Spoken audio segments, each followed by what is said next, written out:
ಶಿರೂರಿൽ Uttara Kannada MP Vishweshwara Hegde മാധ്യമങ്ങളെ കാണുകയാണ്.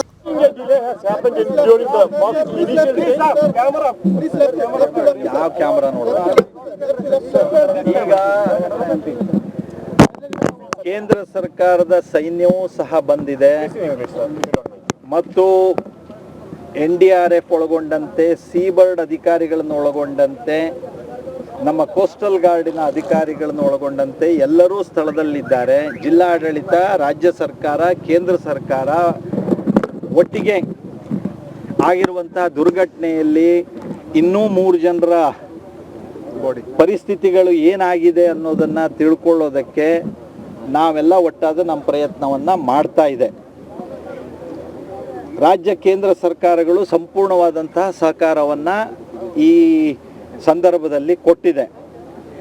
ಆದರೆ ಮಳೆಯ ಕಾರಣದಿಂದಾಗಿ ಮತ್ತು ನದಿಯಲ್ಲಿ ಈಗ ಸೆಟಲೈಟ್ ಮೂಲಕ ಗುರುತಿಸಿರುವಂಥ ಸ್ಥಳದಲ್ಲಿ ಆ ಟ್ರಕ್ಕಿನ ಮೇಲೆ ಸುಮಾರು 10 ಫೀಟಿಂದ 20 ಫೀಟ್ ಮಣ್ಣು ಇರಬಹುದು ಅನ್ನುವಂಥ ಅಂದಾಜಿದೆ. ಅದರ ಮೇಲೆ ನೀರು ಹೋಗ್ತಾ ಇದೆ. ಹಾಗಾಗಿ ಆ ಟ್ರಕ್ಕನ್ನು ಹೋಗಿ ತಲುಪೋದು ಮತ್ತು ಆ ಟ್ರಕ್ನಲ್ಲಿ ಯಾವ ಸ್ಥಿತಿಗತಿಗಳಲ್ಲಿ ಆ ಟ್ರಕ್ ಇದೆ ಅನ್ನೋದನ್ನು ನೋಡೋದು ಇದೊಂದು ಸವಾಲಿನ ವಿಷಯ ಇದು.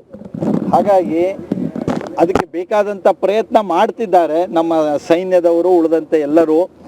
ಅದು ಯಶಸ್ಸು ಬೇಗ ಸಿಗುತ್ತೆ ಅನ್ನುವಂಥ ನಿರೀಕ್ಷೆಯಲ್ಲಿ ನಾವೆಲ್ಲ ಇದ್ದೇವೆ. ಥ್ಯಾಂಕ್ ಯು, ಧನ್ಯವಾದ.